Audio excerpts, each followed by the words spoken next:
आखिर क्या कहना चाहते हो रेखा? हाँ, और जब से नैना लड़ल बाती आगे बढ़ी, जब से नैना लड़ल बाती आगे बढ़ी, रोज अखियां रखेला इंतजार में।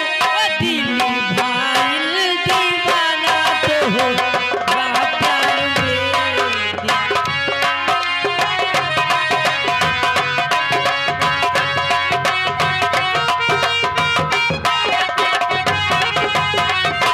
दिल भाईल दीवाना तो हो प्यार में।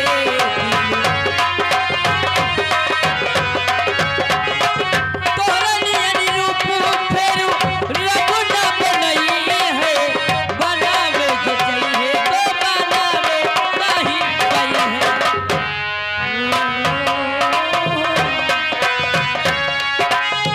तोरा नियन रूप फेरू रब न बनइले है, बनावे के चाहिए तो बनावे नहीं पाई है। वो रूप से पूछाला,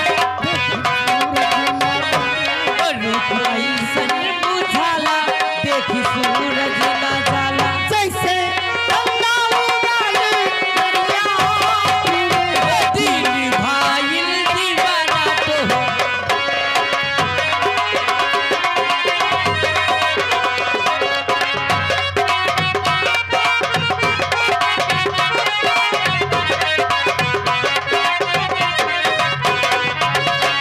कैले शुक्रिया हम वहु भगवान के, तोहके बनौले बाटे कौनो माटी सान के। कैले शुक्रिया तोहके बनौले बाटे कौनो माटी सान के। ओ रूप ऐसे बुझाला देखी सूरज ना जाला। रूप ऐसन बुझाला देखी सूरज ना जाला। तोहर जैसन बाजी है संसार में। ओ दिल भाईल दीवाना तो हो।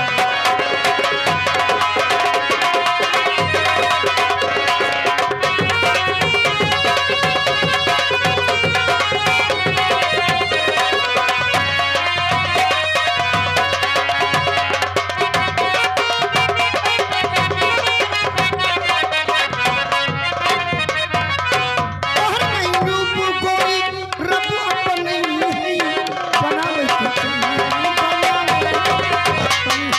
ओ चेहरा चमके लुलानी हाउ परिया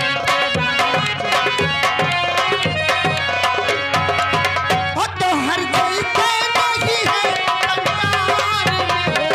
भाईल दीवाना तो।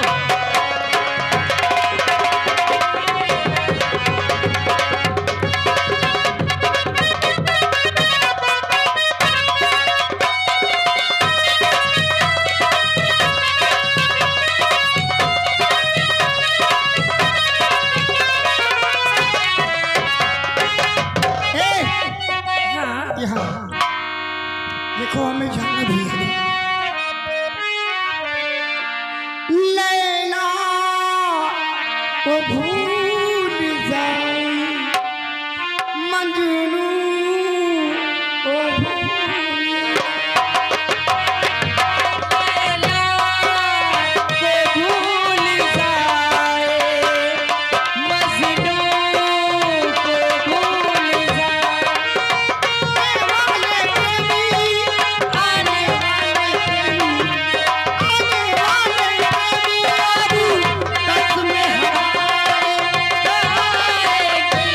लैला को भूल जाएंगे, मजनू।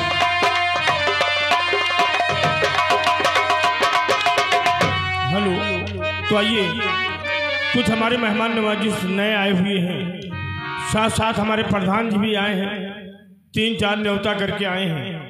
और हमारे विश्वनाथ प्रधान जी को, उनकी जनता को, और आज जो ये बेहतरीन बारात आई है कछिया में, उस खुशी में हम लोग प्रोग्राम कर रहे हैं। तो उमेश भाई की फरमाइश है कि 2-3 गाना उमेश भाई गा दीजिए, उसके बाद में फिर हम ले चलेंगे गरीब दुनिया में।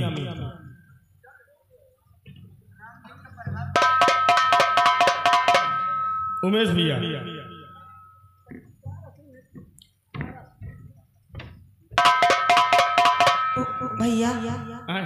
ओ पिताजी भी आ रहे हैं। ये गाना गाओ पहले।